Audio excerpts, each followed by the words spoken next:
Hello, and welcome to a poster presentation on Youth Asian American Mental Health. I'm Sanya, and this is Lester and Ellen. Before we begin, we wanted to give a quick trigger warning.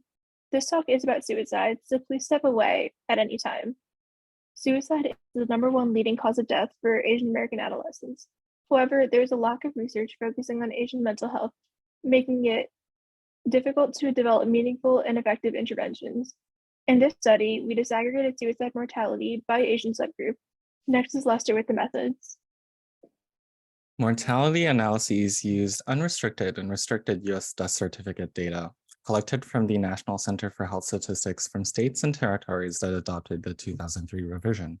These certificates identified decedents belonging to 6 Asian American subgroups and non-Hispanic white decedents for inclusion, and all others were excluded.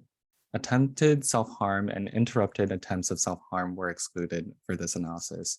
Furthermore, annual estimated population size data were obtained from the ACS, which included U.S. native-born and foreign-born individuals, regardless of documented status.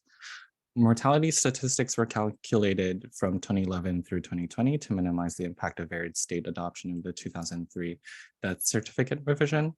For analyses, age-standardized mortality rates, including joint point regression, were used to identify trends and were adjusted for age, sex, nativity, and disaggregated Asian subgroups.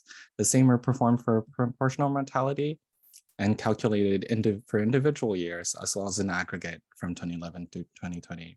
Lastly, proportional mortality ratio is estimated the relative burden of mortality of intentional self-harm in Asian American subgroups when compared to non-Hispanic whites as the reference.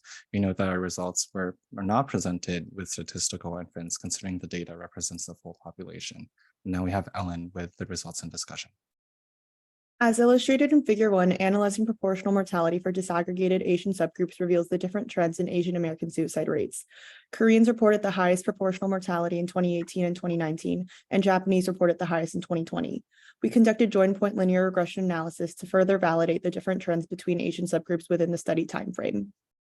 We also found that for Filipino, Japanese, Vietnamese, and white cohorts, native-born youths had higher rates of completed suicides than their foreign-born counterparts, while the opposite holds true for Korean, Chinese, and Asian Indian cohorts. In addition to subgroup disaggregation, we analyzed aggregate Asian suicide rates by state mortality data. Our Figure 2 heat map shows suicide proportional mortality generally scattered across the U.S., with a notable cluster in the eastern region with Delaware, D.C., Maryland, Virginia, and West Virginia. Future studies should delve deeper into underlying cultural and contextual factors like acculturation stress, educational background, and the role of family dynamics in order to provide valuable insight for designing culturally competent interventions.